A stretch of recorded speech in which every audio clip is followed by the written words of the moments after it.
Welcome to Real Business. I'm Andi Simon. I'm a corporate anthropologist, and we do, among other things, videos for real business to help companies like yours better understand how to deal with these changing economic times.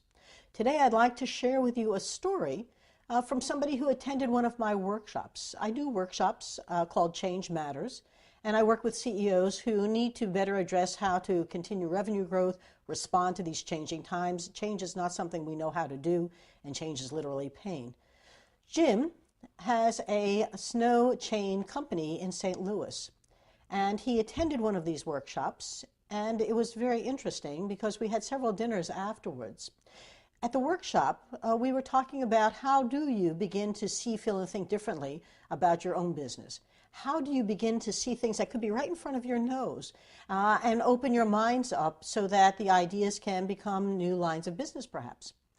When Jim left, he had 8 years owning a company that had grown very nicely through market share growth and had all of a sudden plateaued. And what he was struggling with, and that was the reason in part he was at the workshop, was that growth wasn't coming any longer, sales weren't there, and margins were becoming strained. Even though he was shrinking his staff and trying to adapt, the times were changing. So what does one do when sales aren't growing? You know you're in a particular kind of business. It's a 150-year-old business for snow chains. Where are you going? A couple of things that he discovered. One of which is that he had a wonderfully talented management team who very often were coming up with ideas, but the ideas had no place to go. And so rather than let them have groupthink where everyone said the same things, he broke them up into groups and began to develop them into innovation units, idea generators who had some very clever ways of seeing things. And out of it came, lots and lots of ideas. They began to identify the ones they thought were the most valuable. And some of these were right in front of them, which is what was so interesting about it. One idea, for example, was that they were in the fat chain business, and that's what they did. That's what snow chains were all about. But people came to them all the time looking for thin chain, different kinds of chain. And all of a sudden he had an epiphany that, my goodness, we're in the chain business, not the fat chain business, but chains.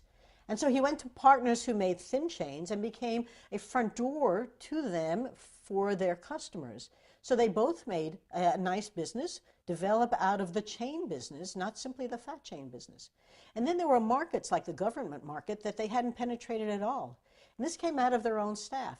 But his favorite story was of his purchasing agent, who was also an engineer, who had a friend who came to him, and he was in the birdseed business, this friend. And they wanted to make steel bird cages. So he asked the purchasing guy, where can I go in China to begin to manufacture bird cages? And after the gentleman said, well, I'm going to China, let me look for you, he came back and he said, why don't we make them for you? So next thing you know, the snow chain business became a manufacturer of bird cages. And the most interesting part was that when they shipped their own steel over, in their boats they had a lot of empty space.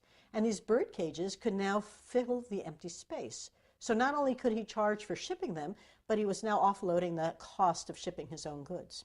Now I share with you Jim's story because it's a wonderful story.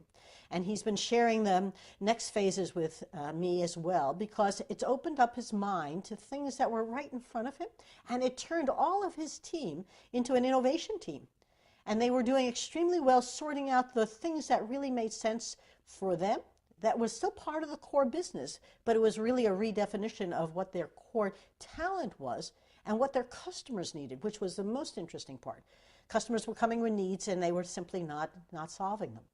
So I share that with you, and there are other stories to share on my website. I urge you to take a look, and if you have a story that you'd like to share, please get a hold of us, and we would love to share it because we find that in the story are kernels of truth that you can apply to your own company.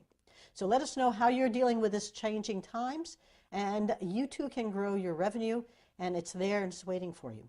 So thanks for joining us at Real Business, and we look forward to hearing from you.